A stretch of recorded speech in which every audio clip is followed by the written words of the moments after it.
मला ना आमच्या गावाचा कचऱ्याचा प्रश्न सोडवायचा आहे. कुठून सुरुवात करू? कचरा मोजण्यापासून.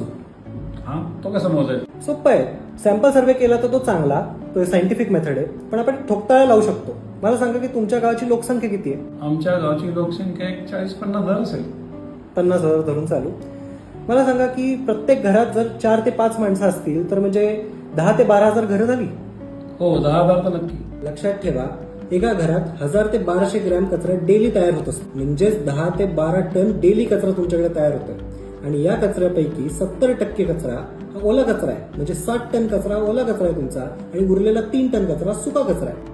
हो, तर खरं सांगू का, आमचा खरा प्रॉब्लेम आहे की आमच्याकडनं आता डम्पिंगला जागाच नाही उरली. पण नाहीच उरणार. डेली 10 टन जर का कचरा तयार होतोय म्हणजे महिन्याला किती झाले? 300 टन तर झाले. वर्षाला किती? 3600 टन. आणि 10 वर्षात किती असेल? 36,000 टन कचरा तुम्ही टाकताय. तुम्ही वाहतुकीचाच खर्च बघा ना. 1 घंटा गाडी एका टाइमला 400 ते 500 किलो कचरा नेऊ शकते. तेवढी तिची कपॅसिटी आहे. आता तुमच्या 10 टन कचरा नेण्यासाठी 20 गाड्या लागतील. तेवढ्या गाड्या नसतात. तुमच्याकडे किती गाड्या आहेत? आमच्याकडे 5 गाड्या. म्हणजे तुमची एक गाडी ही साधारणतः 4 फेऱ्या करत असते, बरोबर? हो हो, ओके. म्हणजे अशा 5 गाड्या म्हणजे तुमच्या 20 फेऱ्या होतात. बरोबर. त्याला डिझेल बघा किती जळतंय प्रत्येक गाडीला.